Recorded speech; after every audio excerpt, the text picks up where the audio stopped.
Bonjour la famille.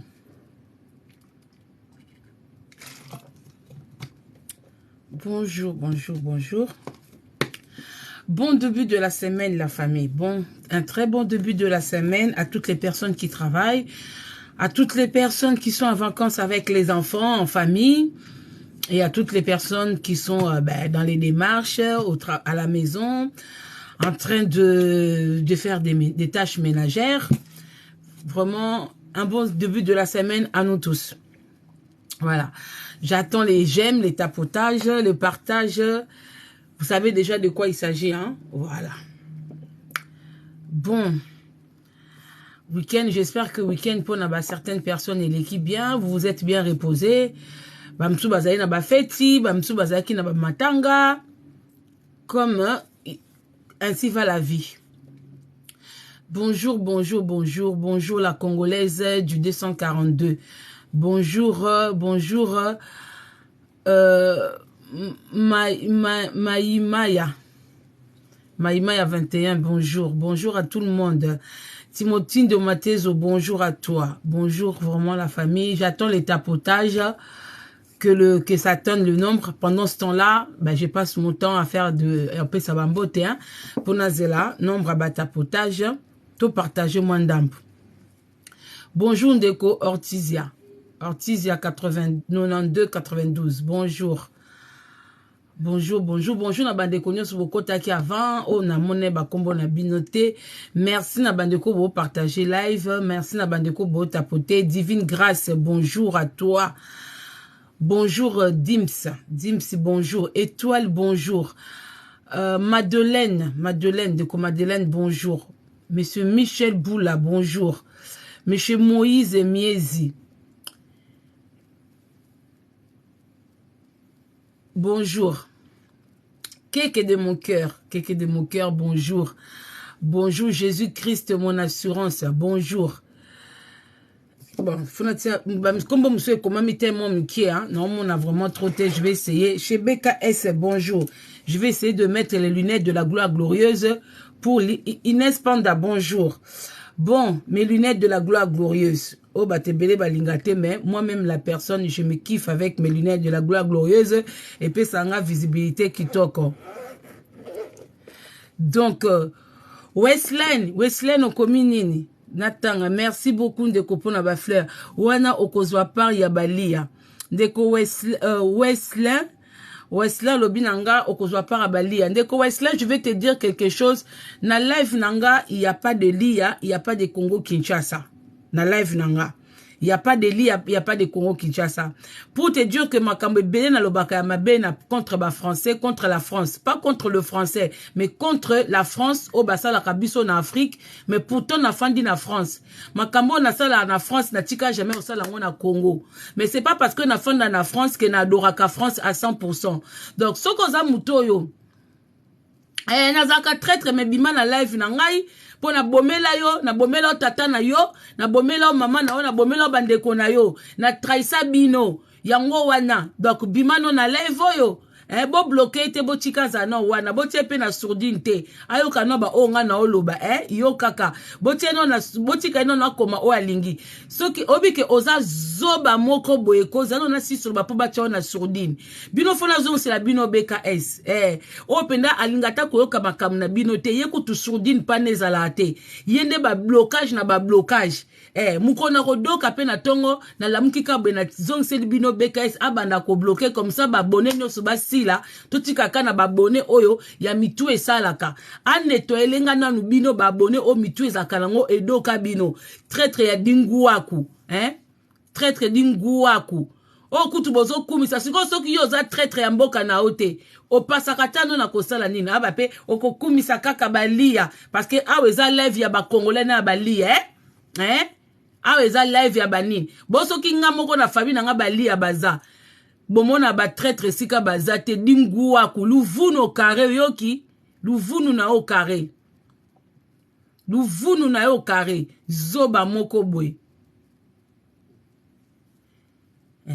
tamba ka wesa bino makamu logique yo moninga naza zoba ya mwasi nazwa tana nga ya kofanda na kiti nanga na bana kwa ko ba mabe ya ba congolais ngambu pendant que mikonzi kutu o bazo diriger bino bazo lier na bango ensemble pendant que ba musicien oyo bino bokubisaka bakatisaka na ngambu bakebeta concert bake kozwa mbongo ba dédicace bazo yembela bango nde ba traître telu vunu na yo ndeko yoki traître non des zanga bokumisaka fali bokumisaka fere bomona bango na brazate na banzembo na bango boyokaka bakomba balia te ngasnye boyoka bakomba balia te ba stade bango bauti kokumisa bo sepelit tangu première dame ya Braza alobi ke mon préféré c'est lui bo sali ba live bo sepeli bango bazo se retrouver kuna bazo mela ba champagne ensemble ba olia ba crevette ale ngane mutu na fani na ndaku na nga na ozela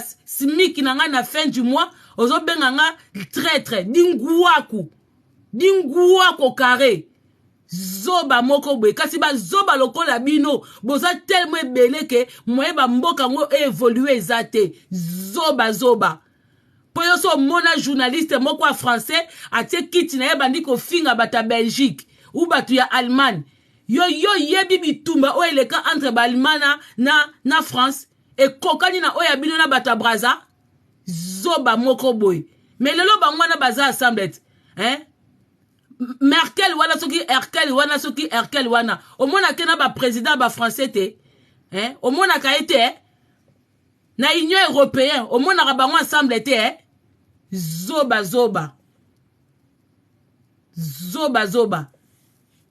bino bosa ba bêtise na bino ko finga na nga kinwa nga lia nga kinwa ale nga pena kote na buzoba na bino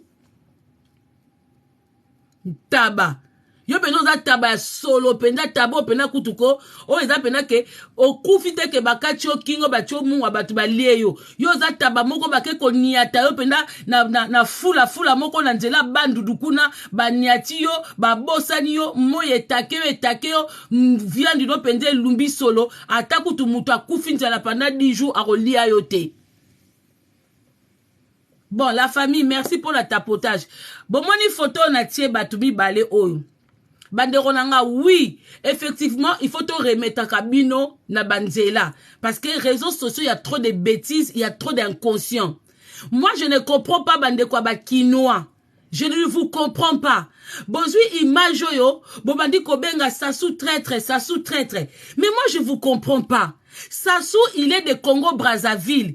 Oh, bino bobenga kake, toza 2 pays différents. Toza na 2 drapeaux. Mais lui, il fait ce qu'il veut dans son pays. Mais biso moko toza na traître. Bomona chilombona na tatote. Ndeko na ngai oza na photo parce que na bandi ko lukango na bandi ko luka photo wana tellement mémoire ya téléphone nanga komi plein. Photo kiminga.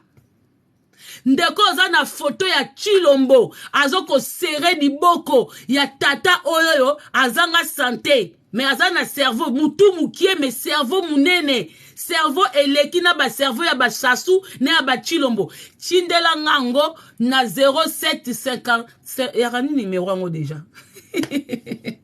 0751 52 78 75. Chindela nga photo ya Chilombo. Na vidéo oyo Chilombo azobenga tato yo, c'est mon frère. C'est un nom vidéo nga mofuna zanango. Ha. Vraiment ça m'énerve. Moi, il y a Obike, ngai avana lobela Sassou. Mais faut na banana on a Chilombo. Qu'est-ce que nous on n'a rien à foutre à Sassou? Biso moko président ou yaza censé ko protéger ba frontière na biso. O yaza censé ko protéger na biso. Alia na tata oyo. A meme la biso yeti na stade de martyrs. Mais boza na mémoire courte hein.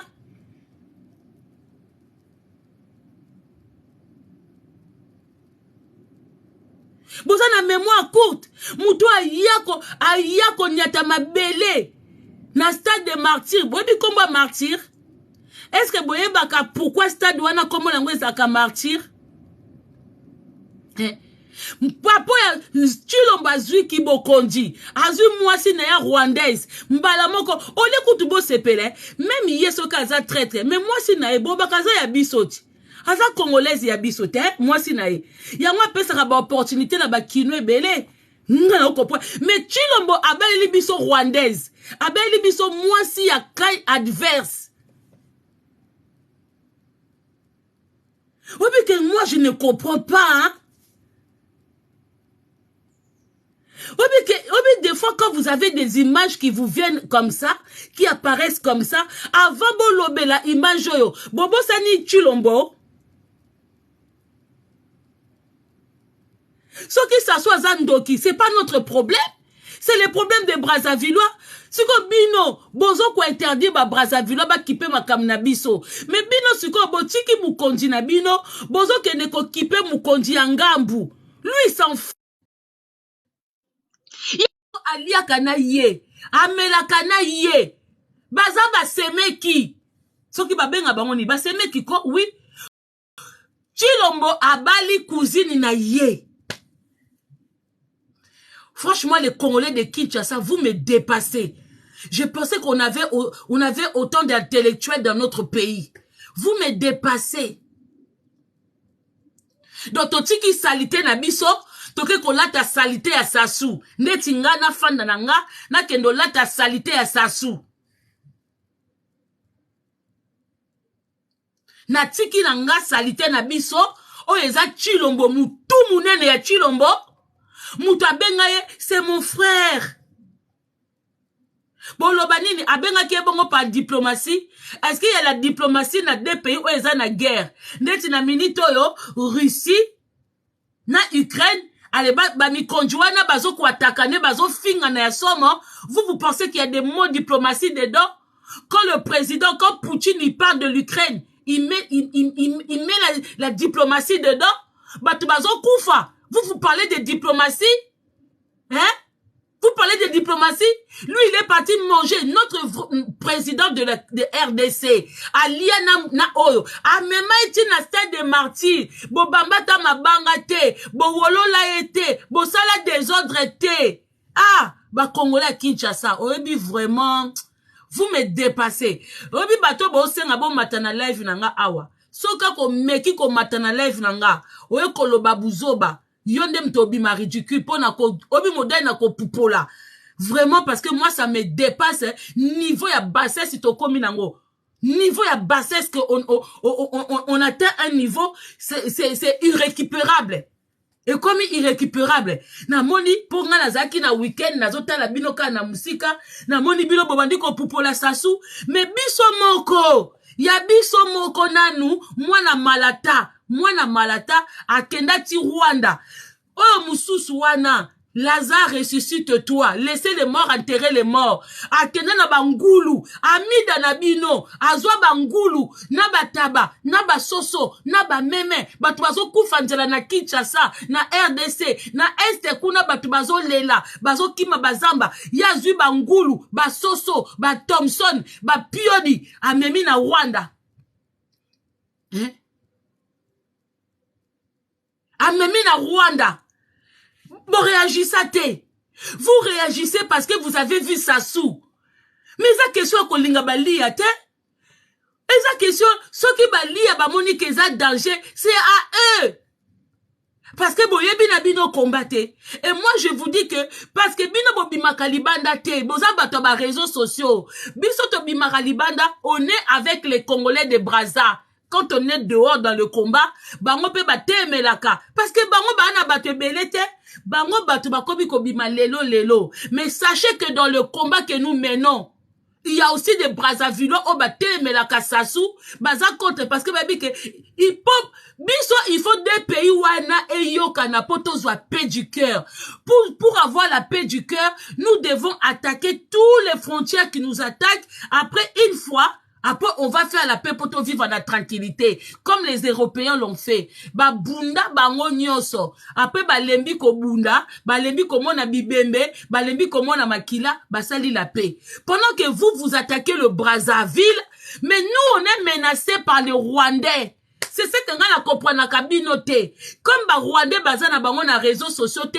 Bozwa kande ba Rwandais. Bo boaka et pas ba Brazzavillois. Bon, comment na bino kolekisa tant na bino na ba futilité, tolinganaka te, toza des pays différents, toza royaume Congo te. Ça c'est des futilités. Le vrai problème se trouve dans l'Est. Allez, vous allez, hein? Vous allez na batu mususu. Moi c'est ça que bino na mona ba zoba. Bwako lobelanga amakamba balia te. Et qu'on les kate, je m'en fous. Nga ba live na nga ezakate ko liya o Congolais de Kinshasa. Rien à foutre, boyoki. Je n'ai pas ce temps-là. Je n'ai pas le temps que ça balève. Oh, li azande konangate. Nga problème nanga ezali. Vous allez vous attaquer. Est-ce que na minute bali am tuba bo mabiso? Bali ya bazonga sa biso ti. Ba katsa biso bozonga pa na bino. Bo katsa fleuve bozonga. Mais kuna na est toza susu na ba congolais te. Na est nde bo mona kuna. Oh, toto ya munu Goma. Toto ya Goma. On a plus de gens na Goma. Ya biso bato ba Goma, ba bima ba kima. Babima bakima. Ce sont les Rwandais qui nous ont infiltrés partout. Baza na gouvernement na biso, baza partout. Mais c'est pas les liens. Au lieu que vous détournez les combats là où il n'y a pas de combat, hein. Bon, si ma fille, wana bazanga mituna manab dans ma cerveau, bon, si tu vas mon ba TikTok, pour pas distraire biso, baba na conseil sa biso ba combat na ba lia, pendant que nous le problème, exact tata oyoyo. Allez, la minute en sous, bon, bah, dit qu'on est dans le côté la biso Sassou. Mais, bah, imagine, bon, moni na Sassou. Tu l'en vois pas ça là, en gros. Tu l'en vois pas ça là, en gros, il y a pire. Tu l'en vois, il nous a trahis. Bon, que Luka, Sassou. Qu'est-ce que nous, on n'en a rien à foutre de Sassou? La personne qui nous a trahis, et ça, président Nabino Obobenga Mwana Mboka. C'est lui qui nous a trahis. Une fois qu'il a pris le fauteuil, une fois qu'il a pris le trône, il est parti à Rwanda. Dans combien de temps, pour Ala Kisabino que ce sont les Rwandais qui l'ont installé là? Il a fait même pas une semaine. Tant qu'on a couronné, même pas une semaine, il s'est rendu au Rwanda là-bas. À Kena Rwanda. Les images sont là. Yena mwasi na ye. Bakangama na bakasi, pesa na babizou, aloba c'est son frère sûr. Aloba que yé aza frère na ye sûr. Ça c'est le mot de Chilombo. Et ce mot-là, et Kolongwa Kate, les vidéos sont là. Nous, notre problème, c'est Chilombo. C'est ni Kagame, c'est ni Sassou. C'est Chilombo, notre problème. Vous détournez tout.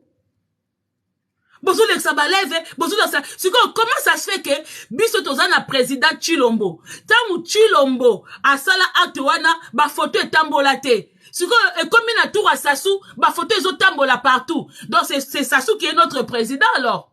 C'est pas Chilombo notre président, c'est Sassou. Alors fermez vos gueules. Parce que oh président Nabiso a Sala, président Nabino pas Zakayangate. Oh ya Sala, botambisa yangote. Ni na ba Facebook Nabino. Mais tout ce week-end-là, vous nous avez bombardé des images de Nguessou. Est-ce que Nguessou c'est notre président? Est-ce que Sassou Nguessou c'est notre président? Donc quand ça vous arrange, on doit s'occuper du Brazza. Quand ça nous arrange pas, on s'en fout de Brazza. Hein? Quand vos musiciens, ils vont jouer là-bas, ça c'est d'accord. Mais quand vos musiciens ils ne sont pas là-bas, ne parlez pas de nous, ne nous calculez pas. Mais c'est vous des idiots. Et puis vous kalisi nga na ozwa TikTok nanga, na ozwa YouTube nanga, ay na komisango, je suis kinoise, ah nangina mona batute luvunu. Je suis pas dans ce genre de conneries moi.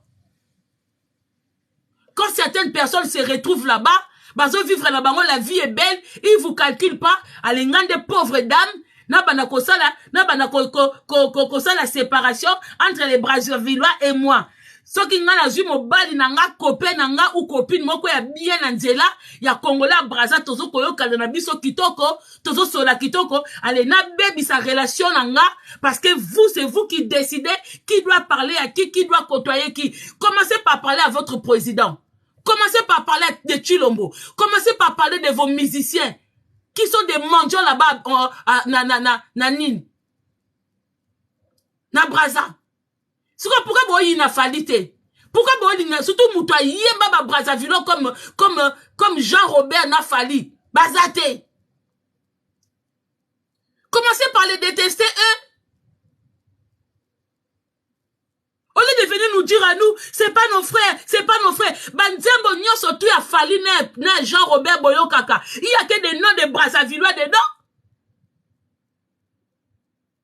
Vous pensez parce que vous parlez que les gens ne traversent pas, hein? Makasi na biloka na ba TikTok, encore TikTok et puis ça mutu nyonso opportunité. Ya ko ta vidéo ya koloba na bato ba loba na Facebook te, na bato ba loba na YouTube te, na bato ba loba na Instagram te. Bozwa makasi na TikTok. Vous pensez que Ndé Bozawana, quand vous venez parler que nous ne sommes pas des frères, non, on va dire que tous nos frères. Mais nous sommes des voisins. Hein? Allez chercher les Rwandais là-bas. Vous détournez tout. Le problème est dans le point A. Vous laissez le point A directement, vous allez dans le point B. Bon, comme il soulevez Mama Kamba les passés. Oh, Boma Congolais Tikanyoka. Donc vous incitez les gens à la haine. C'est vous les hypocrites.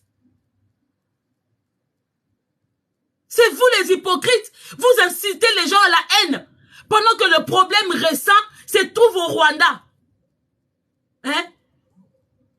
Tous nos musiciens sont partis au Rwanda. Bah, musicien n'a biso tout bazar na photo na tata Oyo. Fali, il a des photos avec lui. Fer, il a une photo avec lui. Jean-Robert Akenda kuna beta concert. Mais vous êtes toujours derrière Jean-Robert. Mais il y a quoi de nouveau sur bomoni tata Oyo na ye. Et là, qu'on dit tout le monde n'a pas na biso mon côté. Oyo sasu a quoi étonner biso. Qu'est-ce qu'on n'a pas vu chez nous? Nos propres musiciens sont partis manger au Rwanda. Nos propres musiciens utilisent l'argent de ce monsieur-là pour s'acheter des voitures, pour s'acheter des maisons. Et puis, vous pensez que la musique n'a pas oui, c'est ça ce monsieur-là qui les finance. Ils sont financés par ce monsieur.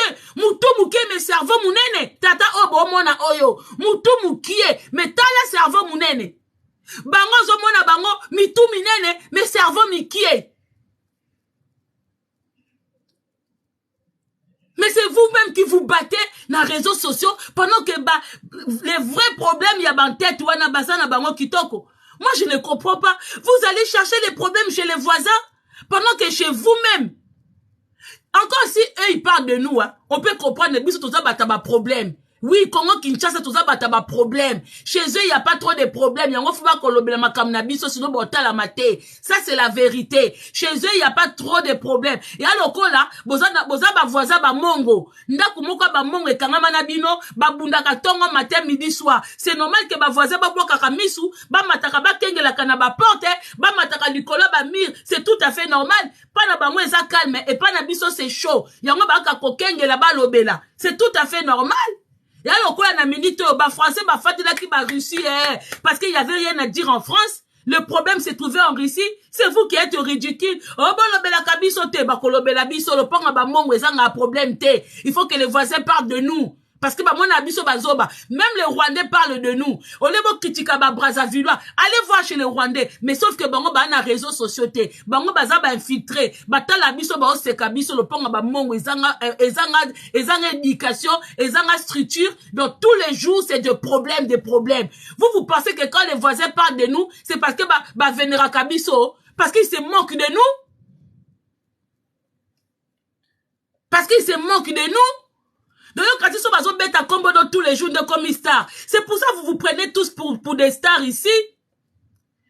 Et comme la miniature, Nazui succès, Balobelinga. Regardez la mentalité des Congolais. Quand on parle de nous, on a l'impression que parce que nous sommes des stars, parce que les gens se moquent de nous. Vous avez passé tout le week-end à parler de Sassou, alors que nous-mêmes, nous avons un sérieux problème, et pas Nabiso. Biso Moko, président Nabino Chilombo, une semaine il y a pouvoir, il est parti na Rwanda, akeko sekana tata Oyo, na directeur na ye, il y a bureau na ye, hein, laissez les morts enterrer les morts, bilomo boye biso ki nani, boko makobo ya laisser les morts enterrer les morts, na mwasi na ya bolole, na mwasi na ya lokoso, bakenda kuna na Rwanda, mbang, ça vous a pas étonné, hein? Et quand vous savez binote, netinga pena na fani nanga, image et kamusanga. Ok, kamusanga te parce que tozo na pas na biso. toza na image ya tata oyo na Chilombo, toza na image ya tata oyo na laisser les morts enterrer les morts, toza na image ya tata oyo na Kofi alias Jean Robert, toza na image ya tata oyo na Fali Ipupa, toza na image ya papa oyo na Ferregola, ba photo eza na réseaux sociaux, allez chercher. Maintenant c'est quoi pourquoi ya Sassou nga congolaise et traumatisé nga. C'est qu'on a bandi comme Matsabato. Mouto comme nga fallait sa ligne à Louvounou na yo. Tant na ka na makamba sérieux, moi je suis pas dans les sentiments. Je suis pas dans les sentiments. Faire pas la photo. Il faut pas dire non. Il fait aussi il est là. Ma photo est zawana na réseaux sociaux. Allez-y chercher vous-même. Bon que na ba page non surtout Bromona, il y a Ferré, il y a Fali, il y a Jean Robert. Et il y a Chilombo et laisser les morts enterrer les morts. Bango tout bana ba photo na ye. Ne venez pas me mettre des trucs de vos sentiments ici. Oyebi que énergie bochaka na musique, mukoboro tie énergie na kolinga mboka na biso, toko kimisa ba Rwandais. Est-ce que boyebi yango? Tala ndenge bozo zwa ba kasi pona ba musicien, bozo bunda, bozo finga na ba parents, bozo kosa ma camion surtout parce que vous aimez des personnes oyo ba yebi binote. Mais mboka wana po bato wana bakokufa.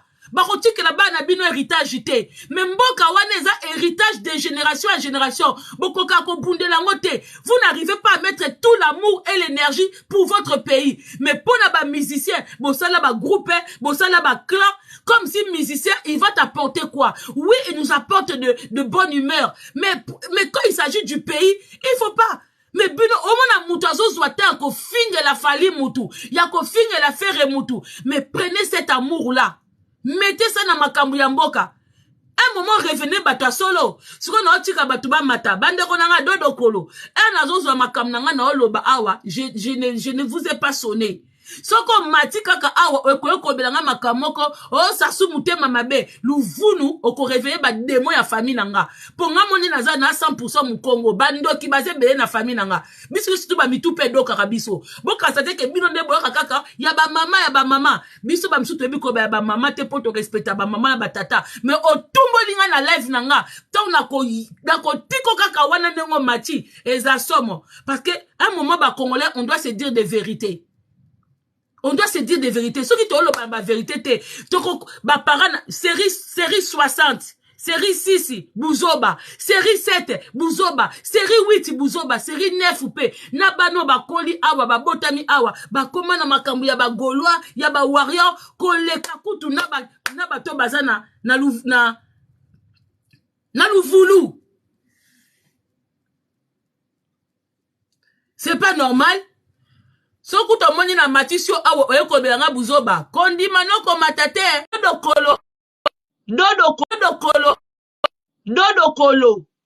kolo de vous-même. Ah na osenga pe nazo doka na nga moko po makamba mboka nge pesa nga ba ner. Bonjour Ndeko. Oui, bonjour. Bonjour Oui, ma belle. tu as déjà tout dit. Ouais, tu as déjà tout dit. Bon, je vais quand même m'exprimer parce que tu as tout dit. Hein. Mais je voulais juste rebondir sur une chose. Bah, déjà, la première chose, te remercier de ton honnêteté intellectuelle. Nalba Lingala, mais je préfère m'exprimer en français. De ton honnêteté intellectuelle parce que c'est vrai que depuis des jours, tu as parlé que de week-end, mais depuis des jours, on salit le peuple congolais. Hein, le peuple congolais ne fait pas de politique. On ne peut pas insulter tout un peuple et il y a un impact sur nos enfants ici. Par exemple, si on est en France, nos enfants nous montrent leur téléphone, ils montrent des drapeaux. Maintenant, ils disent, oui, voilà, ma copine m'a dit tant, etc. Or qu'il n'y avait pas de division, il n'y avait pas de scission. Et donc là, je trouve que ça devient dramatique. Je te remercie vraiment, Mama Congo, d'en parler. Parce que contrairement, peut-être que tu ne sais pas, hein, c'est pas qu'on te prend pour une star, mais nous, les panafricanistes et puis les kémites, hein, y a un certain mouvement, je suis pas là pour parler de ça, mais on te suit parce qu'on sait que dernièrement, tu as fait une manifestation, on t'a suivi de loin et on s'est plaint certains se sont plaints qu'on ne que nous n'étions pas présents. Et à un moment donné, moi, j'ai sorti ton nom en disant non, non, non, il y a des Congolais qui font des manifestations. Donc, tu es un peu connu. On parle plus de toi dans le domaine du panafricanisme. Mais ce que je voulais dire par là, je te remercie vraiment parce que tu es quelqu'un de très honnête. Je t'ai entendu parler et je trouve que c'est très important ce que tu as dit.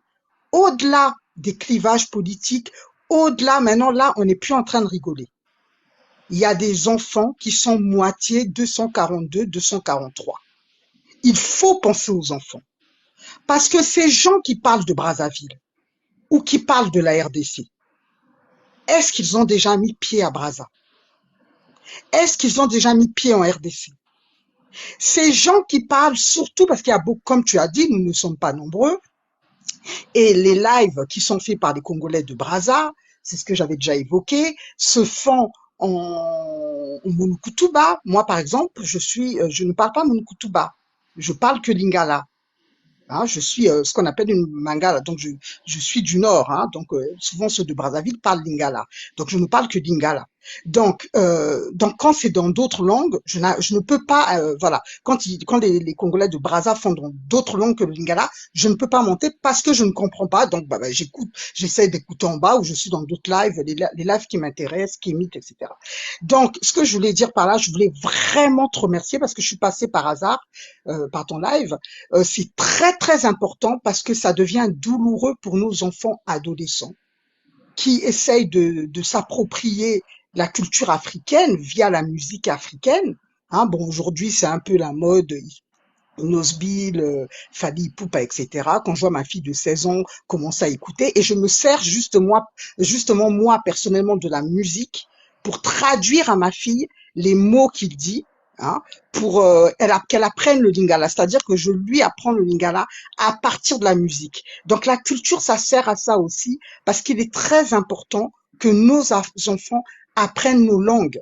Parce que c'est quand même triste, surtout dans la communauté du Congo-Brazzaville, beaucoup d'enfants ne parlent que le français et ne parlent pas le lingala ou d'autres langues. Moi, je veux que mes enfants parlent toutes les langues, surtout qu'ils sont métissés. Donc, c'est la raison pour laquelle il faut arrêter ce clivage, parce que ça fout la honte quand on est dans des panels panafricanistes ou kémites où il y a ce clivage, et nous, heureusement qu'on est plus intelligents que ça, on ne parle pas de ce clivage. Maintenant, la photo que a mis Mama Congo derrière, mais moi, il y a 2 semaines ou 3 semaines, hein, j'ai vu Sassou, apparemment, je crois qu'il était parti en Côte d'Ivoire, Ouattara lui a mis aussi un truc sur le truc. Pourquoi personne n'en a parlé? Il y a 2-3 voyages que le président Denis Sassou Nguesso a fait, où il y a chaque président de ces pays-là. Je crois qu'il y a le président du Ghana, il y a Ouattara qui lui a mis aussi un truc, un habit traditionnel là, et puis il y a ce monsieur-là, Kagame, qui lui met une médaille. Ça, c'est leurs histoires politiques. Et puis honnêtement, il faut quand même être honnête.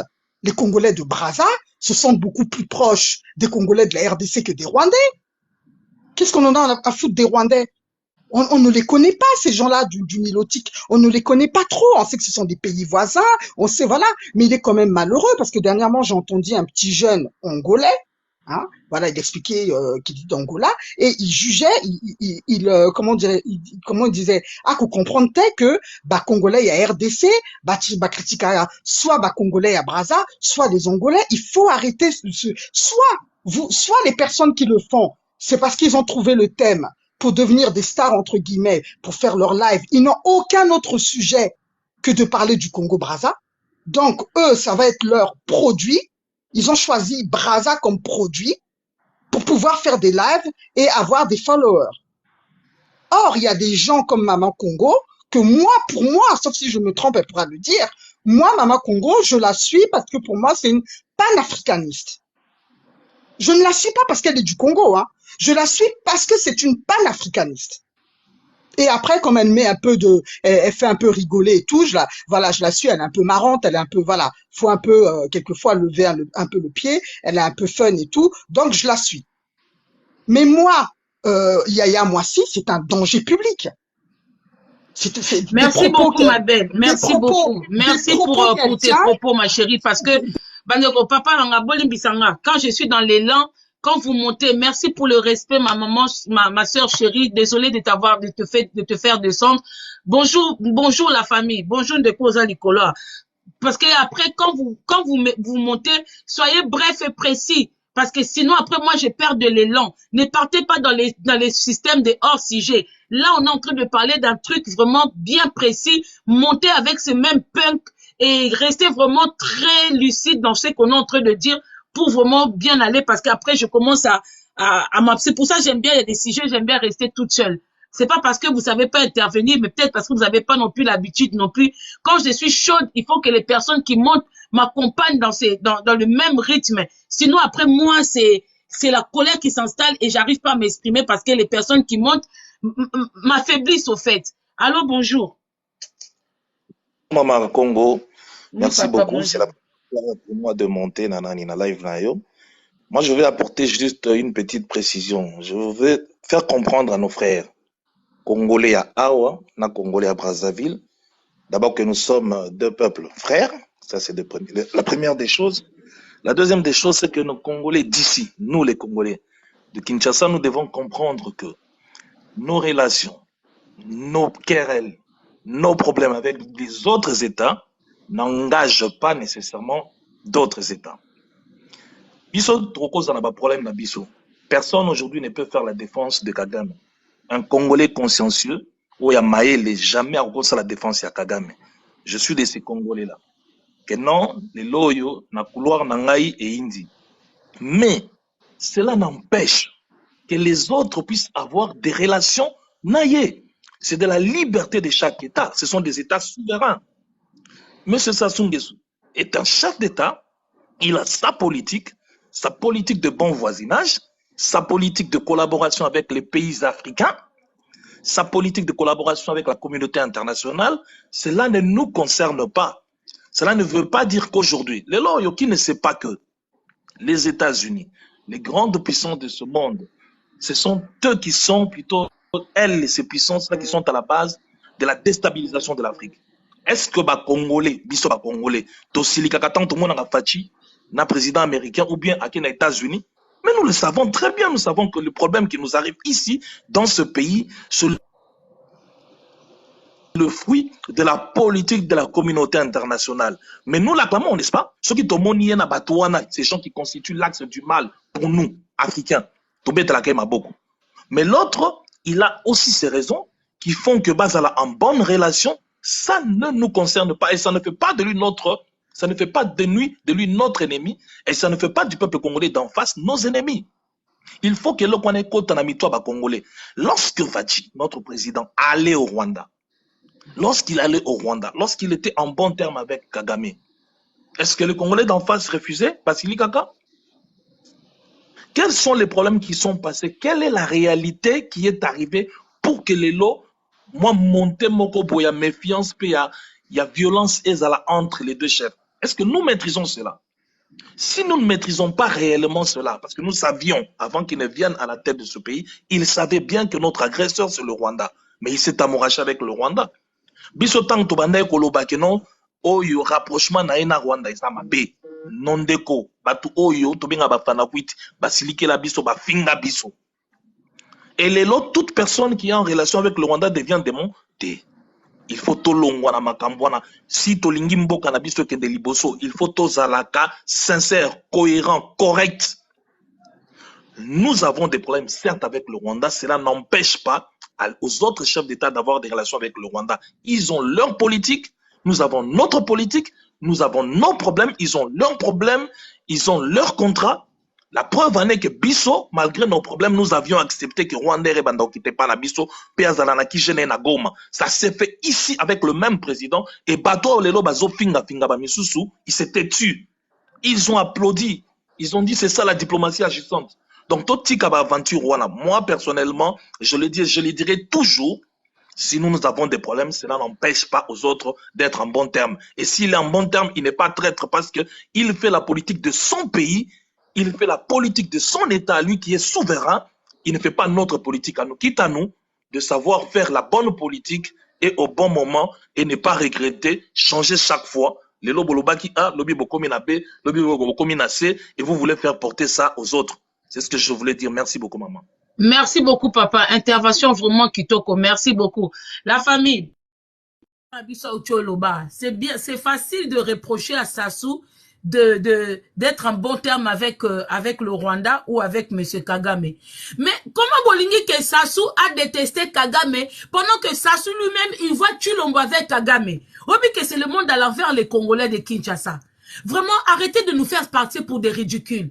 Ata biso ba ototangi na biso ebelete. Mais dans la vie, il y a la sagesse humaine. Comment un bébé a yebi comme ça la différence entre biberon na libelle et maman. Azo comprendre que libelle la maman qui lui a appris dans le ventre que tant ko bima na mukili o eza libelle o eza musuni o kuna eza plastique. Parce que to bota mara déjà dans ma sagesse moko de au-delà. Comment moi na yebi que de faire la différence, un bébé qui arrive à faire la différence entre totote et sucer son pouce et sucer une totote. Azo refusé totote, azo landa pouce, azo bona pouce lengi, totote et lengite. Parce que toi nanini, comme quinoa, arrêtez. Arrêtez un moment, bon musique kotibino penza, yango ba para na biso akaba la musique ya biso ba congolais ba voyou. Parce que moi je comprends pas Moutoyo, tu te donnes à 100% dans la musique et au commis zoba zoba, na bouzobicien. Ozo reprocher président ya Batou, ya mboka ya Batou. Mais binotam ezaki Tshilombo, bobenga kango diplomatie. Quand c'était Tshilombo qu'on voyait avec Mouto azo bundisa biso, bobengi Tshilombo diplomatie. Si ko Rwanda kutu na Congo Brazza, baza na bango na guerre te, baza na problème te. Et suibino. Mais biso mutu toza na guerre na bango, biso mutu bazo boma bandeko na biso, biso mutu baza na kati ya pouvoir na mboka na biso, baza installé partout, bobenga kango diplomatie. Obi que moi ça m'a dépassé. J'étais tellement en colère tout ce week-end là n'habité. Obi que ko muto beti nga suma sola nzambete hein. Parce que ngato na mona buzobe zo le kana RDC. Nabisi il y a un Dieu dans ce monde, ce Dieu là il nous connaît pas. Ce Dieu là vraiment sérieusement il nous a abandonnés. Même ba docteur ba comme fanatique à musique, même ba professeur ba comme fanatique à musique. Pour réussir au Congo, il faut à la chronifuati ofinga ka musicien moko songolo pakala. Donc il y a plus rien qui marche au pays. Ba na nyoso batanga, ba silisa bazo, on a na sala D3, on a na sala D2. Ba ils finissent les chronifuati. Ils finissent les porte-parole. Il y a plus de métier au Congo. Ça fait ezamawa. Ezamawa, bana biso ba komba caméraman, bana biso ba komba chronifuati parce que c'est le seul moyen où aller prendre un peu d'argent pour payer les loyers, pour pas vivre. Franchement, ezamawa. Bozu président Batou, Yamboka Batou, Bobo Lakiti, et puis vous reprochez, moi c'est que je comprends pas. Comment quand vous parlez d'un individu, vous mélangez toujours tout un peuple? Yango bata TikTok bozaka ndenge nini? Est-ce que bozaka pena na ba cerveau? Quand mutumoko, le seul moment où vous pouvez mélanger les gens, eza Tshilombo. Obiga koko bela liboma pona ba Congolais Kinshasa. Je ne comprends pas. Vous tous na minoko na bino, ngana tanga, naza mwana bonne famille, balu vunu na bino bato botanga, boza ba na bonne famille. Parce que mona na kate, boza tous ba complexé.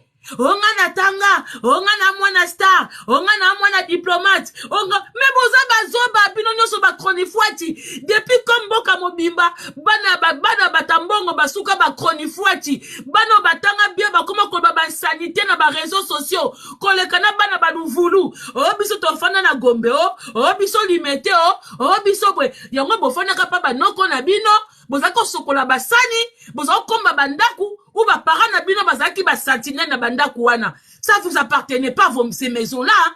Na désolé pour la bino. Hein? Na désolé. Et puis bon tout le monde réfléchit ça kate. Vous attaquez les lits à tous les jours sans oublier na bato baza 50 bolinga rabangote. Bolingi mutalo bateke na papa na ngazabwe, na maman na ngazabwe. Mais oui. Oh. Bana ngo ba pesa inoxibi succès na Kinshasa. Qui a nan tu basala ke inoxibi a outi ko manquer ba tout respect. Non pourquoi na côté la inoxibi parce que je sais que vous les Congolais vous êtes bato aussi kana 10 une obosani. Mais pour na ko tia muninga nombeli na ba soirée na banini boza ba champion. Mais na ndenga mayele boza ba zoba. Bobo sana inoxibi. Bobo sana ke bilon tu pesa succès. Bobo ça dit que so botali longa inoxibi na tata oyo. Et c'est longa même famille. Bon, comment que ata mutu aza na réseaux sociaux, azo défendre Congo Kinshasa, oyo za Rwandais, Maman Gisèle Chial, mutu aza penza ya biso 100%.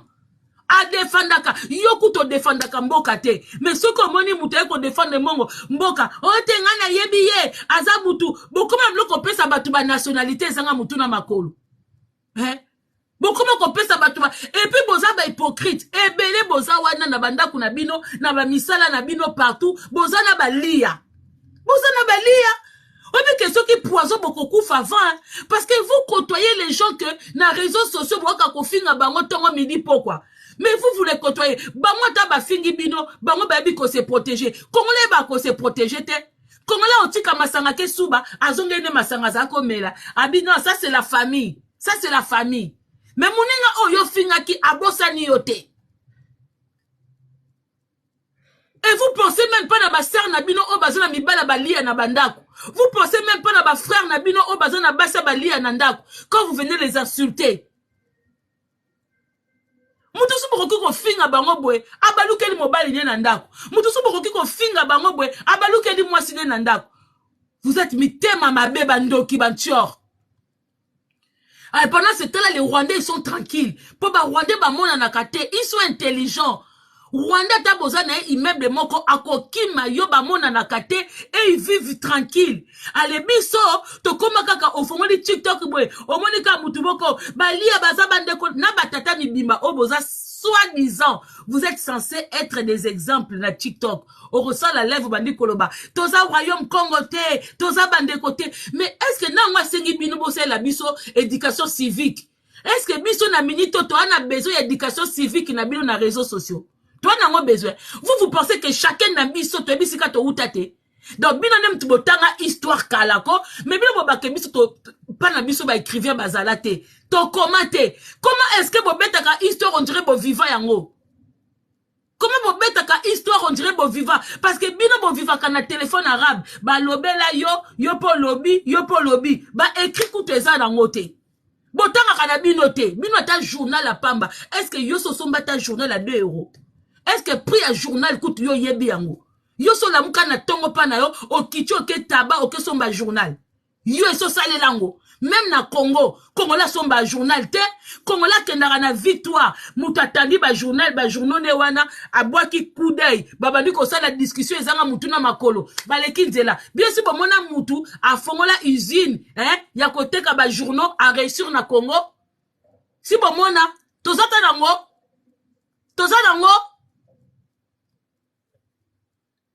mitema mabe, abongi biso tuto koma lokola bino.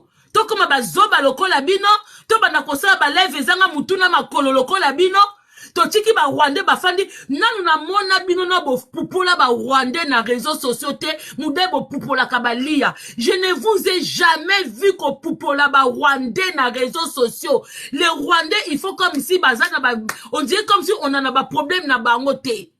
Mais tous les jours, on commande balia na ba quinoa, balia, et puis ka basa ba zoba, na mibala ba zoba. On a pe batu bazo komata pe na ba live ango. Ndeti ngana ke nokuta live ya lia na congolais, na Kinshasa, ale na yako intervenir. Pour vous dire quoi au fait? Est-ce que ngana na besoin de boter sanga qui est ma famille, qui n'est pas ma famille? Ba voisin na ngana ebi bangote. Bio bokasi biso de tozana ba 9 frontières où ils ont entouré biso. Tebi angote. Comment ça fait que tozana 9 frontières? Mais bino kaka balia. Toi, nous avons souffert dans 9 frontières. À part ba Rwandais, ba Ougandais peut monter à biso passi. Et kola ba caméra wana. Et nyoko la kabiso bande konanga. Moi, je comprends pas. Tous dans 9 frontières. Pendant que bino boza focalisé par na frontière au coup tozo na bango na fleuve. Boza focalisé kuna. Les autres bazo massacré biso, bazo massacré ba bien na biso, boyeb sa biso ba bien na biso ni neza na braza. Nous sommes massacrés. Toza na 8 frontières et zawana. Toi nango en tout 9. Nous sommes le pays où toza na ba frontière et belé makas ko le kabiso na habité. Parce que jusque là, on a dit que nous sommes tout aux entourés dans la frontière ébélée. Mais bino ka problème na bino balia. Pona nini? Pona nini? C'est quoi votre problème? Gouvernement na biso. Peut-être nous on ne sait pas. Parce que quand on regarde notre gouvernement, nous sommes dirigés par les Rwandais et non par les Lia. Est-ce que Sassou Koutuna anata na biso? Sassou ndenga zawana. Anata na biso. Sassou a part depuis Mobutu Akenda. Mutuni na mwaza na Kinshasa wana. Président ni na zana Kinshasa. Oyo penda Sassou azana tanae. Vous pensez penda Sassou neti Chilombo na zana Sassou anata Chilombo? Niveau Mobutu azalaki nango, Sassou azana tan Chilombo na bino. Sassou anata na bino. Sassou yemoko. Soki Sassou kokoko. Donc bino kwa biso toza bien te na Rwanda. Allez, Sassou pe abate la bafo, abate la mwa ndambu na ye wana te. Abate la makamnete pour na buzoba na bino. Au lieu de vous occuper de Sassou. Mais Chilombo a appelé ce monsieur-là mon frère. Ayambiye. Vous-même, bato boza ba malanda ngombe, bato bokasake Chilombo kobenga bino, akopesa bino poste, Chilombo kabakata za radin, az égoïste. Yemoko batie wana akopesa poste ni na malonga. Chilombo azo ba shekula mani nyonso tu ba miyibi nyonso a Belgique, ne a France, na bato ba roteka ba putulu, amema bango na Congo. Yango mboka ne ebonga te. Aleta Moussassou azomona ke Chilombo azomela ba champagne na Kagame. Chilombo azobenga Kagame, c'est mon frère le plus sûr. C'est mon beau-frère, oh, Buena Boy. Allez, Sassunda baby ça. Pendant que Chilombo Kutu, azozwa appui na Rwanda. Allez, Sassunde ako baby ça makam na pas côté la Chilombo. Est-ce que ba côté la kamuto yemo kazade bien na mutuana? Congolais. Au moins bolingo bolaksango na musique. Bolingo to bimisaka na ba vie ya batu. Ozwi dossier mutu eko tia miniature lobeli. Bolingo wana mkotoko tiango na mboka. Mukolo Congolais nyoso ba trop c'est trop. Trop c'est trop. Congolais bimi libanda. Tata o na batu na tia na gouvernement ya Congo Kinshasa. Ba sa ta 48 ate bako kima, bako tika bandaku nyoso o batongeli bino o bomona ka na musika. Parce que tata oyo kutwe azana batunaye donc alaki sabino que il vous gère pas ayati na stade de martyr donc batie Sassou batie tata oyo bino bokelo bobondi ko pupola Sassou mutu ata mukonji na bino te. Il n'est même pas votre président. Depuis Mobutu akufa, vous avez vu Sassou combien de fois na Kinshasa? Vous l'avez vu combien de fois? Oh biso tomona ya kuzute. Oh biso tomona, vous l'avez vu combien de fois? Et bembe na mutako bake okokote ya balia luvunu na yo yonki o matisi nga su ba déboulineur. Est-ce que na réseaux sociaux eza likambo kokote la mutu o likambo ya conscience tabato bobima kalibanda te bosala ka ba marche te bokendaka ba réunion te. Vous ne savez pas que même chez eux-mêmes les Congolais bango moko batemela ka Sassou. Sassou pa oume na pouvoir pa na bango. Bien bokasi tangu bana Sassou, na mwasa Sassou, na ba collaborateur ya Sassou, bazwa ka mbongo ya Braza, bazwa ko pesa basi ya Kinshasa, bango nde ba betela bino maboko Boy sanga mwasi nini yango ya Braza, esi bomona aya ko China, président moko te. Mwasi nini? Boy bisanga, mais nous on en a beaucoup. To quelqu'un na mis de la bino lokoso. Ami na chini combien de batu na Brazate? Bilo bomona ka grand frère ya Sassou? Bomona, moi si ni na ngwaza na Braza, ose bino ke Congolais, président na bino so melinga lopang. Bango kutu première dame na bango congolaise. Et puis elle le démontre. Elle le démontre. C'est pas vous qui obolobake, moi si wane à Braza, so qui première dame wana, yem tatonga ma poto. Boulangerie, elle laisse Rabino mapa so qui tongo midi pourquoi? C'est pas elle qui a fait ça. Nena yoka ke na yebite. Na yoka kaka boti la ngana commentaire si je mens. Na yoka kaka ke ma poto wana eza première dame ya Braza. Mais yo moi laisse Rabino mapa. Olive ça laisse Rabino nini. Olive Lembe, première dame na bino laisse Rabino nini. Denise Nyakero, si vous avez une histoire bien, bozo kata sonite bolia kaba mapa, oh ya première dame ya mboka mususu, aye conseil la bino boulangerie. Parce que mutu mayele akosela bino eloko ezotondisa libumu. Basaila batu bilamba te. Siko boye bisangai. Banda bozwa mama di mama na bino. Oh bokumisaka tous les jours. Mama bino saila bino ni. Tomona ka bilanga na misu. Ekendaka wapi? Tomona kaka abokolaka banyama. Ekendaka wapi? Surtout banda bozwi Denise Nyakero na bino. Rwandaise wana. Banda bozwiye. Et ça apporte les bisonines. Au contraire, une semaine, 7 jours, il y a pouvoir. Baké Rwanda. Hey, viens, on va voir là, le mari de ma soeur, de ma cousine. Allez, on y va. Kwatulu. Poba la sabino ke basé à bisoté. Mais au moins na braza, chef na bango, président na bango, abali mwasi na bino. Mais mwasi na bino a debotra bino bolingo à tout moment. Première dame ya braza, na bana na ye. Balaksaka bino ke ba uta pa na biso. Ba pesaka ba mise na bino misala. Bino kaso ba bengani mwa 3-4 batu na braza. Mais oui, faut ba benga na biso. So ki biso to tchaka ba l'ordre na mboka na biso te. Mais faut ba bango ke les Congolais partout ils passent. Toi ba ta désordre. Vous pouvez le rappeler vérité. Et si quand nous to kendaka, tout ça ba ta désordre. Taka bana ba tikela biso ba mwandambu ya Château Rouge. To gérer yango bien. Na Belgique kuna ba pesi bino matonge kendati matonge kenda gérant ses athées na mutukutu azana mwasi ya ngambu ya mukonza ngambu mais ateli bino boulangerie tous les jours chilelo bolia kama pawana ata bo somba kama c'est tout à fait normal aseli bino kama meloko bien mais Denise Nyakero azui bana na Rwanda. Bien bokasaweza histoire lokute, bokansika mwa histoire lokute, botuna mwana semi. Boluka mwana semi, entourage à mwana semi, soki histoire waneza lokuta. Azuli bino bana na Rwanda, aye ko installer les bino na ba Congo, eza stratégie. Donc ba kokola, ba komi ko baki Congo, allez, bazuli bino, si bazui bandundu. Rwandais, pendant que vous battez avec les Lia, pour Boza Bazoba, les Rwandais, ils ont pris Bandundu. Allez, Kotiba Congo. Dans 10 ans, 20 ans, on va pleurer encore. Bibokasi Balou Baba Sousoué, Mboujima et Kanange, comme un Rwandais. Chilombo, il nous maltraite. Mais Bilobo, qui pas Sassou, Balou, vous nous une fois. Hein? Bachi, Mboujima et Kananga, Balou Baba Bimi, Bake Katanga. Bake Katanga. Allez, Rwandais va s'installer dans Mboujima et Kananga. Kabanda ku moko etikali. Donc, bazui biso este, bazui biso Mboujima et Kananga, bazui biso Bandundu.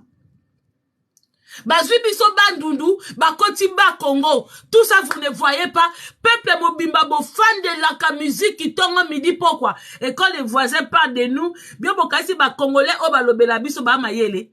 Et ça, ba chronique titi. Il y a TikTok, abonné na bango. Oh, les Congolais de Ngambo, arrêtez de parler de nous. Vous pensez que un lia qui est responsable et pas naé, en chat téléphone, naé, le belabino. Regardez les gens qui sont sur TikTok, des brazas qui parlent de vous. Mais ça, on va bano abasi, bango visibilité. Et ça, on va bano abasi, non, ba mi balo baluka visibilité.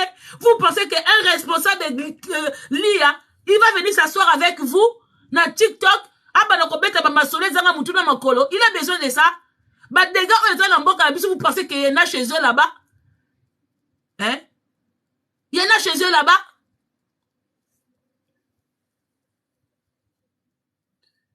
Yama wanabino ba Congolais, vous nous faites la honte, mais bon monate. Toute la journée, vous parlez que des musiciens. Bah, émission mboke za moukie. Mais bah, émission bah, oh, warrior, talaka ba niveau ya raisonnement à batou. Pendant que le pays va mal, on a des gladiateurs. Nous avons les warriors, toujours d'attaque. Mais vous attaquez qui? Vous attaquez entre vous-même les Congolais. Pendant que Bozo Bunabio Nabino, mais les Rwandais ils sont déjà installés depuis, la famille. Soit disant, nous sommes des gladiateurs. Mais gladiateur, c'est un combat. C'est un combattant. Mais vous combattez qui? Vous combattez qui même? Hein? Gladiateur, vous combattez qui? Warrior, vous combattez qui? Entre vous-même. Bino na bino. Les Rwandais se moquent de nous. Baby que toza peuple moko bourrique. peuple moko bourrique. Bourrique non na monate. Tozana bato maboke, c'est-à-dire que na chaque domaine, tozana bato bazaba fanatique. Mais na politique, nous avons pas de fanakwiti. Tala niveau. Mais mundele, ata bini na tongo. Soki kaka mbeba moko esalami. Bomoni le 14 juillet. Bomoni ndenge Macron humiliation. Babimi mwandambu libanda. Macron zoleka. Azaki na choite, il faut te maka Nicolas Mutuka, ti na destination. Ba démissionne, dégage, casse-toi. Vous avez vu ce qu'ils ont fait à Macron. Mais bino, ata tu no bazo nyoko la bino, aleki na balabala. Béton, Raïs. Allez, Raïs, beaucoup misié, afin de les bino sont combien d'années? Ah bon, que nous, sabo la sassou. Boza malade. Chez nous-mêmes, c'est sale. Et donc, que nous quittons pas ma voisin. Hein? Donc, que nous quittons pas ma voisin. Vous trouvez ça normal? Attends, bino moko. Pourquoi vous tozamba qui zengi na niveau yo? Hein? Ya on a loka biso. Ya on muta loka biso. Nga soko yebi ko sambe la kanzambe. Dodo kolo. Koko traba life na ngate. Solo no nanzambe na yo. Opposer ya question. Lusumuni tosa na mukili. Po bibe na bino botanga kawana. Eloba ke ba yuda mutu bateka ye. E pa ba romain. Poso ki posu Pilato. A sokoli maboko. Ale o mususu onabi. Ale boke no boma e. Siko bango kutu. Bazana bambongo. Baza e bien. Siko ba biso oyo. Wapi koko na biso na kacha Bible. Oya sala li sumu. Oh nanu tozu lo bi kote. Soki tozana ba richesse. Tozana ba frontière rebelle bazo attaquer biso. Il faut qu'à plus biso mi bala solo. Na basi ya solo. Donc obi ko mikolo neti na komi na ba méchant. Kozano kutute ko osala ka ba live moka buzo ba wako kotsanga. Pona moni penda e komi trop c'est trop. Parce que star moko a réseaux sociaux azate. Bozo na saka mauvaise éducation. Surtout bino bano tokola ki. Comment mboka mbaba tu bokola bien bozaka ba chronifuat. Bokola bien, botanga bien, kaka ba chronifuat. Ba porte parole ba musicien, hein? Oh nga mwasi kitoko, oh nga mobali kitoko, oh nga natanga, na sisa, na présenta. Boza ba zoba moko. Ça veut dire que biso na Congo soko tangi, il faut souka ka muta télévision lobe la musique, hein? Donc ça veut dire que nous au Congo Kinshasa, soko tanga, destination ezakaka, ou osuki muta maboke, oh biso tosala ina, luvunu ya ina. Luvunu soki ya IPT, wapi ba université na nobolo bawana. Oh bata braza baka kotanga pa na biso. Siko soki biso tozana ba université, tona ba professeur à Malonga. Pourquoi quand on bima bazoba? Et puis chaque année, bozoka kaka ba diplôme. Non, to kate ko mutu boya raté. Oh tozaki 50%, tozui 49%. Mais yango ba diplôme ngonga tuna bozoka ngo dimanche ou ba jour férié. Bozoka ba diplôme na bino dimanche ou ba jour férié. Mboka mobimba ba diplômé chaque année. Chaque année ba diplômé na ba diplômé. Mais ba chronifuati na ba chronifuati. Ba mibali mobimba mona tata mobimba. Bo comme na bino ba comédien. O mona tata mobimba penda po mwana lia. Po basi balia. Alati sutani akomi na ye. Oh sango. Oh mususu lite akanda. Oh mususu sango. Mutu mobimba soit disons zaka jeune. Mais banda komi kolia mbongo gouvernement. Olia zonga jeune. Azo koma kaka tata mobimba. Sango. A Jésus e bana susute. Azo lia mbongo aner. Alia mbongo Denise Nyakero. Na ba musicien. Na ba tamaboke. Akomi susu na bana batu ya TikTok. Oh bana batu ya TikTok boya awa. Mais ole akoma jeune. Na mbongo azo lia. Mazo koma koko. Nanzamba sili valait. Oh mususu kuna abandaki na oh je suis warrior. Ba bengani na podium kuna ba moka komi gladiateur. Ba rôle moko omona batu mususu nano lie fufu na tongo te mais ozo bengo za gladiateur. Est-ce que gladiateur asimbaka épée hein liti akanda komona yo fufu ya malonga o ezana na ba o ezana masangu nano ekochi yo te. Ozote na poite parce que ba gladiateur ba ko bunda na ba épée wane pesaka. Ote na makasi komema epete soutane no apamba oyo osalelaka comédie wana ezokopese yo koleka mais bozopesa koma bagladiateur ça c'est pas possible hein? Babi bokasi pena nde bosali sasu publicité à gérer bino bokasi pena pour sasu moko afanda bi mais ces Congolais là ils réfléchissent pas d'où ils parlent de moi est-ce que c'est moi qui gouverne leur pays ye moko sika afandiko bazo confirmer kaka toza bazoba bazo confirmer kaka toza bazoba obiso balakisi image ko parce que batala kana bango ba image batala ba mikala na bango obayaka président regardez qu'est-ce qui se passe dans les réseaux sociaux vous pensez que bango ba gérer les réseaux sociaux te obana bato ba communication akofana na kiti na ye à ce qui n'a mais les Congolais là ils sont des Quinois là c'est vraiment quand on vous dit que les Quinois sont des stupides vous comprenez pas wana façon ça soit zoloba abi mais est-ce qu'ils me confondent comme moi je mets du choco ou comme ils disent de moi je mets les choco ils confondent que ils confondent des pembe na moi qui pembe ndambo pe chulombo pas ta Carolite bote la chulombo mwindo azaki nango na moi teinture comme nango. Donc vous confondez Sassou avec Chilombo. Lui-même là où il est, il dit mais non mais c'est quand on vous dit que ce peuple là est déjà perdu. Voilà. Mboka o musique est dominaka, bakoko ke musika te. Musique koki jamais ko dominer mboka, ni maboke. Yango bomoni que vous dites que non, il y a pas beaucoup de musiciens à Brazza. Mais Brazza zamboka muke, so bazaki na ba musicien belé mais mboka ne etambola sous-souté. C'est un petit pays. Babita baza mukie. Ce qu'on passe dans les musiciens belé. Mboka etambola te. Tous les pays qui sont dominés, que la musique domine et que la musique te. Quand les gens parlent de nous. Imaginez Bino Sassou, Natata, Otomba Koutani, ils se sont moqués d'Abisso. Ils se sont moqués de Chilombo. Parce que votre président mange avec lui. C'est de ça que vous, il faut... Au lieu de bimisa ba photo oyo. Bozongi sa nanu Chilombo na miniature. Na photo o bazo yambana. Na tata oyo za mutu muke me cerveau munene. Bozongi sa nanu Chilombo. Comme bolingi ba miniature. Bozongi sa Chilombo. Pour moi, nana ta ochela bino Chilombo te. Bino moko bozongi sa nanu Chilombo na miniature. Bobanda kozongi sa ba vidéo na ye. Là où il appelle ce monsieur là. Son frère. Là, il appelle ce monsieur. Bobi, combien de voyages tu n'as pas pas Kekuna? Avant, bon, ko yinana. Obi, moi, c'est que je comprends pas. La famille, non, qui n'a pas nos vérités. C'est que je comprends pas. Pendant que bozo fingana. Entre bino, bon, moni que boa ridicule, hein. Boza ridicule, bata TikTok. Tant boza la ba vidéo na bino, bo finga ba kinwa na ba lia. Bobi, ma penza ridicule. Faire, il est parti jouer à Brazza. Oto lingana kate. Mais qui a rempli ce stade-là? Qui a rempli là où je fais à jouer? Ce sont les LIA. Et quand Fer est parti, ils sont partis. Ils sont partis. Le stade s'est vidé.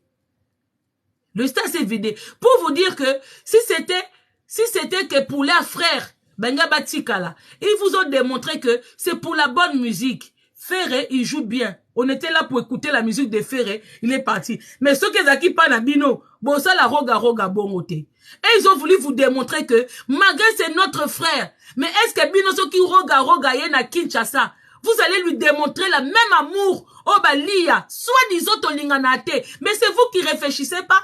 Ngata bofinga traître, rien à foutre na bakino, boza ba hypocrite. Bibo kasi deti ngani na fana kana sala combat bakinois. Moi je fais le combat parce que je suis quinoise. Je suis congolaise de Kinshasa, 100%. De père et de mère. Parce que j'aime ce pays-là. Ce capon bino, ça sert à rien. Dans le bara, parce que j'ai pas envie de sortir ridicule comme vous. Parce que tant bozo bake roga simbi touche. Mais vous avez même pas réfléchi un moment. Peut-être qu'ils ont fait ça pour vous démontrer que c'est notre frère, mais nous sommes quand même partis. Mais bino so ki roga bofinga qui est. Bofinga qui est. Bofinga qui est. Est-ce que roga koki koya ko beta na Congo? Bon ça l'expérience wana. Invitez roga au Congo sans que Batounaye va traverser. Remplissez aussi ce stade-là. Comme les Brazzavillois le font aussi pour vous. Ils le font pour vos musiciens. Bien bokansinine. Na mukilo ka banzemba fali na ferré. Boza sûr. Boza sûr.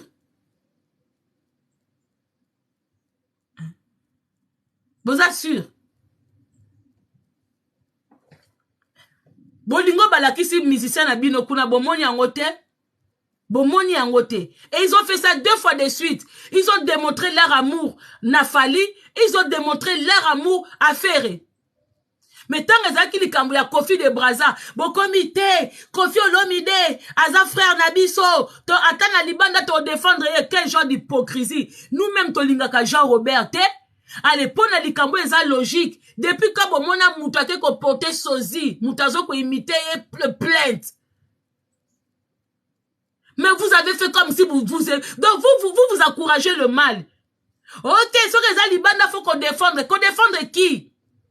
Libanda ngo ya wapi? Kofi mtate no bete na Rwanda. Bon que no défendre ye? Hein? Kofi mtate seka bino basa ba congolaise. Alors que la femme la plus belle c'est une femme rwandaise. Mais tandenge bozui muto bato sa la comique na ye.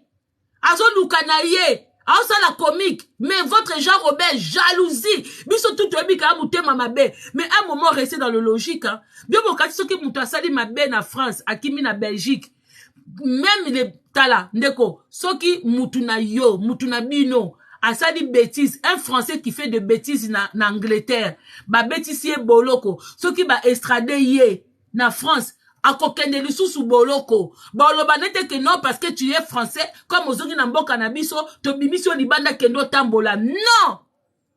Soki mutu asali bêtise aza belge akimi na France bakangiye soki ba extrader vers son pays akoleka tout droit na boloko parce que asali mabe ya lokola Kofi asali mabe Jean-Robert azane ndoki tior allez ngai na kumisa ye na bano bate Kofi de Braza ozano kilia boyena boye mais ba musicien obino bolinga wana il continue à aller à Braza botika la nationalité bino bato boa ko finga na ba TikTok o nga na lia na finga kinoa o nga na kinoa na finga lia vous restez botika na sonité to bo mona penda fali akatisi na yake lia na sasu bien bokanisi yo pozo finga ba lia oza warrior fali azui contrat na sasu na madame sasu okendete bo mona ke na ba image te bien bokanisi soki yo kumisa ka fere o gladiateur o gaulois bazui contrat na Braza ba okendete détromper vino, hein. Vous que c'est vous qui réfléchissez pas. Boko bomana. Binom tout. Bozo komi kanela. Entre bino na bino. Je ne peux pas devenir fanatique Yamutu au point de prendre des risques pour moi-même.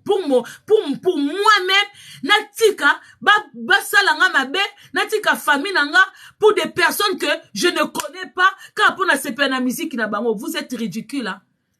Même live na bino ba mama basi mibimba. Ce qui m'étonne hein, la famille boa mi tema mabe bino bato bobi ke borosa et la fali o bokende kosa la marche pour na fali. J'espère que vous ne comptez pas sur des combattants hein, parce que tant je vous dis que les kinois vous êtes des hypocrites. Donc quand les combattants batemelaka concert ya fali bozaki batali boso bo finga ba combattant bino. Bo finga ba combattant. Si ko ba combattant bazo passer na autre chose, bazo tala combat na bangonde ezo kende, ale bino bokomi ko pota na bino makambo ezanga mutuna makolo, bokomi bio bokasi ke bino bokoka ko arrêter ba biloko wana. Bo ke tiande vie na bino a danger. Ale bokasi ke so bokomi ko sala bongo, ba mama, to ke no teme la fali, mama ke no ko zwa li kofi na libanda. Parce que yom to lingo kete me la fali. Tant yom on to au hôpital, bana na oba placé, bana fali ils sont tranquillement là-bas, bana faire ils sont tranquillement. Tu prends même pas de risques pour ton pays, mais tu veux prendre des risques pour un musicien qui va rien t'apporter dans ta vie, il te connaît même pas. Ti bossa la balai vena ba ebi binoté. Ba ebi binoté. Ba signa pe contrat na mututé. Ba benga bino pete ke bo fingi la bango bato. C'est vous-même vous cherchez votre visibilité. Bino mo boluka visibilité na bino. Allez ngande na zaboye, nga même tu n'as pas la combat. Je n'ai jamais fait le combat pour la musique. Botika ko mona ngate que no teme la musique qui mo quelque part. Non, n'a pas besoin te.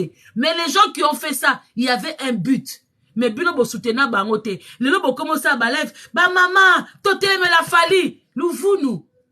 Neti nga penzanga na ko soutenir ba live ezanga mutuna makolo na soutenir ye pourquoi makamba fali na bana netalinga so bino bomi komisa bandeko ya bana wana tamé pour bino bozo ba charge ya bana ngo Parce que souka na souka, tant bakozonga na bokotika na soni. Moi quand je poupola Jean Robert, na poupola ke po na Didi Stone te. Na poupola ke po na mabe asala bana batu. Na mabe asala batu. Parce que d'habitude que wa des amakila na on s'en fout. Alala moi camarade à moi na ye, ate moi na asente soki camarade à moi ne bana bakanda na bango. Bana bakanda na bango. Continuez comme ça les Congolais. Mais occupez-vous d'abord de vous-même, hein. Bon, occupez musique na bino ma boke na bino. Laissez le président des gens. Bon, bartosa 2 pays. Donc, Sassou ayambana na ye, bayambana te, balati sa yeso qui m'aide balati te, c'est pas votre problème. Parce que votre président, il a fait la même chose. Il est même parti au-delà. Moi, si Sassou, je vois Sassou avec lui, ça me dérange pas. Je suis pas choqué. Moi, j'étais choqué quand je vis Chilombo. Un pays qui nous tue. Un pays qui nous fait la guerre. Bazo sa biso bitumba.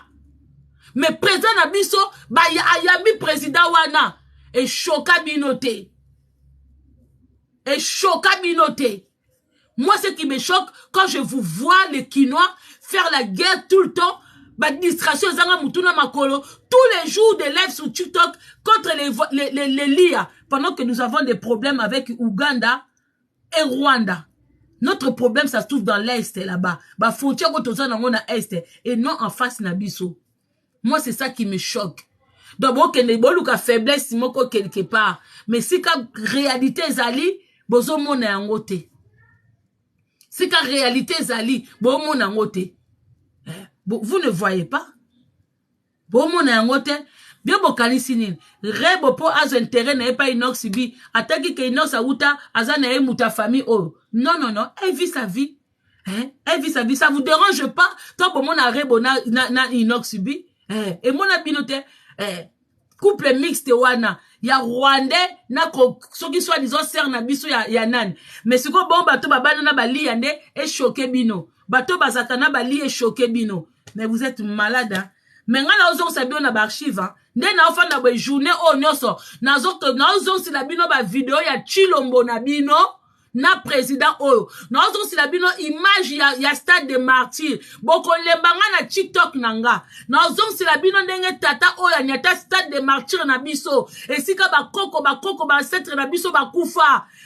Aza mutu boka kokai ko nyata stade wana te. Mais Chilomba nyati sa stade wana. Aniatisa yango na kozong se la bino na ozong se la bino tu bazo kolia ba omela ba champagne bazo seka na basi na bango moko na kozong se la bino comme ça au lieu d'occuper Sassou occuper vu baba na Chilombo o mabundi ya minene oyo mboka batu bazana nzala ata boulangerie sa libino te ata boulangerie pamba sika mapa eba boba ndokozwa mapa na tongo asela binote mais moi si na me makabasaka ba Hermès ndé moko na ba TikTokers c'est de ça qu'il s'agit. Voyez qui? En tout cas, bah, TikTokers, continuez à comme massacre Hermès, bobungate, bokenaka ko défier première dame. Soka sombi à rouge, bilo pe boken na ya rouge. A sombi à vert, bilo pe boken na vert. Comme ça, bozwa ya vrai na ye, bon kuta ntango na bangwanzu na bino. Et si lycée Valère. Parce que ya mona kazaki la seule personne ya comme Hermès na Kinshasa. Bon la ki sa ye ke ate ya bino eza ya faux. Bon comme ça, ya vrai. Bobanda ko beta première dame na bino rwandaise ba TikTokers bobimisi la bossi sa Hermès do bossi sa ngo Valère na Kinshasa parce que yango na des marque préférée la première dame na bino bossi sa ngo Valère na Kinshasa bobimisa ngo na ba mama fufu bomema Hermès ozo ke noteka wana mwa di gabe no mona kwe oteka mwa ba ballon na yo simba saka Hermès OK osala ka mwa ba perruque na yo o mwa ba make-up na yo simba saka Hermès. Comme ça, tout à la première dame na bino ma kolo munene wana oya chosaka taille 58 na makolo bota soki akokende ko boka mana Hermès ya soki ya wap boke na ngoka bongo. Merci Ndengezali. Mais avant, oh kaka koyela Sassou na zongisi archive. Na ya lobali susute. Na nozong se noka ba archive ya président mboka na bino moko. Oh bi mobenga ki c'est la diplomatie. Batu bazo kufa, bo benga ngo diplomatie. Mais Congo Brazza za ngo mboka mususu, ale ye akipe makambo ya politique ya mboka nete. Est-ce que politique ya Brazza na biso ze loko moko? Et puis to bobake o bino bata Brazza botika makambo na biso, boyeba ke tozanda kwa ba mongo. Ba voisin ba seka abiso. Tout ça ndako ba mongo quand les gens regardent comme ça. Tongo problème, midi problème, pourquoi problème? Et puis ba problème on ezanga mutu na makolo. To bima déjà ridicule. Ndako ba mongo, il faut ba voisin batala. Il faut pas voisin batala et pas ba voisin ça calme ba kolanda bino ndako ba mongo bino mosi bolobati ndako ba mongo ezanga respect ba sona kanadize ba bimisa di ba secret ba tata kulutu ya ba mama ba finga ni ba sanité tout ça et tout na 14 ba liesu sika moko na 16 ya susu ba bundi na 17 ba meli poto na 18 ba bundi na 20 ba lie ba sali lituma ba lie ba lali na butu ba la muki na 4 ba bundi nde biso petozali bango kutu bazo lobela biso bazo seka biso directement batinde biso ka ba chroni ba tiktokeuse mais yo kasi ba rwandais ba na tana biso bo finga ba rwandais ba na tana biso te ba bimisa biso déjà ridicule ba kasa biso toza batu moko on ne peut même plus se permettre de parler devant les gens. Il faut avoir la honte. Quand on est un pays comme le Congo Kinshasa, dirigé par le petit pays comme le Rwandais, il faut que tout le monde sache qu'on s'en balève. Bon, expliquer que ce sont les Américains, les Chinois qui sont derrière et la France. Mais bino boyaka, besoin de fan ya sanité. Nous sommes contrôlés de A à Z par des gens qui ont des longues têtes comme ça. Ils sont là dans notre politique. Oh, gouverneur, oh, étranger. Oh, premier ministre étranger. Oh, ministre de tel machin. Ils sont tous étrangers avec les femmes étrangères. Ayez honte à vous. Honte na biso. Bango tout babala ba étrangère. Bango tout ba étranger. Babala ba étrangère. Mwandambo baza ba congolais. Ba imposa bango pe basa ba rwandaise et ba ougandaise. Vous ne parlez pas. Et vous venez faire des éducations civiles aux gens. C'est vous qui venez nous dire que oui, nous sommes pas famille. Nous sommes pas les Congo, Congo central. Nanana. Royaume Congo nanana. Louvounou. Bon, l'éducation civique, Nabino, gardez ça pour vous moi-même. Nous, à l'âge que nous avons là, nous savons qui est notre frère, qui est notre voisin, qui est notre cousin, qui est notre cousine. À l'époque, on va bien frère. C'est pas maintenant à vous, vous voyez, ça que tous à mon côté. Parce que nous, faut bosser entre bino bazoba. Pour biso di anet ngana âge nanga oyo, j'ai pas besoin que yo a ko sanga que Brazana Kongna Kinshasa zamboka mon côté. J'ai pas besoin de toi, mais je fréquente qui je veux. Je fréquente qui je veux. Je mets dans mon lit qui je veux. Je fais l'amitié avec qui je veux. Ce n'est pas à vous de venir dire que Bali ate aza traître parce que le premier traître na Congo Kinshasa c'est Chilombo. Non seulement lui-même il est traître, à Bali biso surtout moi si a traître, ba collaborateur na ba traître, gouvernement na ya traître, tout le monde est traître et tous vos musiciens ce sont des traîtres. Mais vous les adorez, vous vous battez même pour insulter même les gens pour eux. Donc honte à vous. Des leçons aux gens. Bon, continuez comme finga mande bo finga maka. Pensez pas que tout le monde va vous suivre dans vos conneries. Merci beaucoup à toute la famille. Au Bolandinga. Merci na bato bo partage ba mêmes idées que nga. Olinga ngate luvunu. Olinga kangate, j'en ai rien à foutre. Je peux pas être aimé de tout le monde. Pour bazo ba kutu bo olinga bam. Bandoki bozaka bongo. Moi, je n'ai rien à foutre. Je sors mes idées, je passe mon chemin. Et talinga ite. Je ne suis pas dans ces conneries là-bas.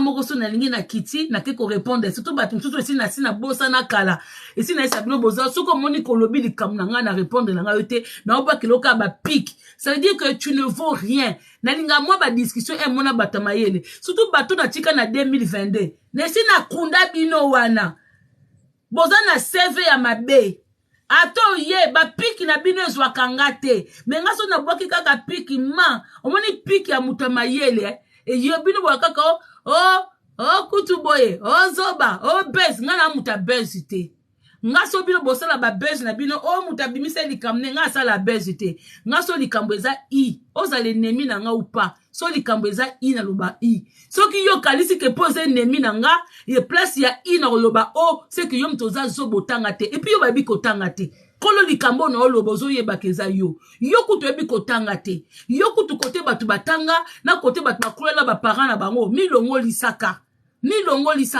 je suis pas stupide et bête comme toi que je viens de découvrir quelque chose. Moi je suis dans mon live, je ne fais pas de partenariat avec les gens que bon comme yo loba ki i ngapena loba i naza suivi c'était ce que lobi i na likam na yo parce que osali banquette na yo oyeko bimisango i ngapena sali banquette na nga. Je ne fais pas dans les sentiments. Koki?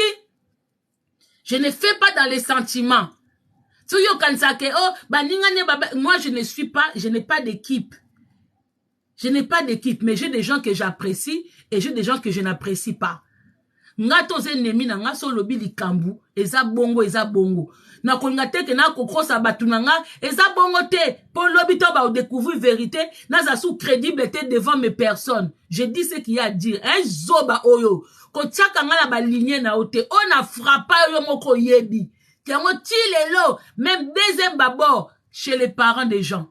Même deuxième babord na yo chez les parents des gens. Nga na frappé déjà na ndenga cessé ya kitoko na kota na yana na réseaux sociaux na lakisa batu et puis et mona na ke on a frappé yo oui parce que depuis au fanda kuna solution ezozwa maté parce que dossier na yo comment déjà à vérifier avec tous les éléments que j'ai ramenés. Tu es toujours dans les vérifications. Ils sont toujours en train de vérifier. Ah oui. Quand on a bien les réseaux sociaux, quand on a des paysans, on a peut-être qu'il y a guerre, il y a guerre. On a qu'à guerre, il y a réseaux sociaux et guerre administrative. Il y a personne qui a élément administratif, il faut venir. On est dans un pays, il faut se sécuriser, il faut accuser, il faut rentrer partout. C'est ça l'ennemi. Et on a retardé ma kamounoué belé. Oh, bah, tout ça, bah, que, oh, moi, inge. Il n'en est pas PC loco, 6 mois ba PC loco, 3 mois ba PC loco. Ba tumsu sous besoin retard. Parce que ba tali ba élément moko yaki ba comme vise longo. OK? Merci beaucoup. Moi c'est comme ça. La différence en wana. Moi je me limite pas là où vous vous limitez. Nanana. Koyaka na terrain haute. Pour ça on a bien fan de l'eau bien parce que vous pensez que c'est vous qui savez insulter, vous savez parler. À l'époque, il n'y avait pas beaucoup de monde dans les réseaux sociaux. Les réseaux sociaux n'étaient pas comme aujourd'hui. Il y a besoin d'aller devant. Il y a besoin de aujourd'hui, les réseaux sociaux, surtout TikTok, n'importe quel coco bimi sa téléphone aya lobby. Donc, boasu na monopole te. Boza ba star te, boza na ba monopole te. Pour n'importe qui. À l'époque là, les gens ne vous calculaient pas. Les gens ne vous calculez pas. Les lots, on a beaucoup, on a bataba moutou, tout à dans les réseaux sociaux. C'est-à-dire que tu penses que tu t'imposes ou pas. Les gens te frappent, mais batumsu bozanga soni. Bon, mais la soni, on dit que elle, kamo pende coaching, parce que batumsu tombe de te ba vie na bino. Bio bobika bofinga batuba lele, bandumba, ça on a tous l'habitude. Mais mutusu ba ko tali so penda que te boé, oleli. Merci beaucoup la famille, bonne journée à nous tous, bon début de la semaine. Merci pour votre soutien, merci beaucoup. À bientôt. Biso bima pamba pamba te mais tonto yaka. Maman côté analyse koyaka te. Côté don de parler koyaka te. Biso suka kati. Biso boka ko komisa batu po ba chabinoka, bozo mwa bambongo bosengaka. Te, nous c'est pas ça. Biso bi bato to landaka. Gros bisous la famille. Bato nyosu bozala kiawa, bato nyosu bo partager, bato nyosu tout bo liker, bato nyosu bo salibwe. Merci, bon début de la semaine, à bientôt. Si à dire, on reviendra.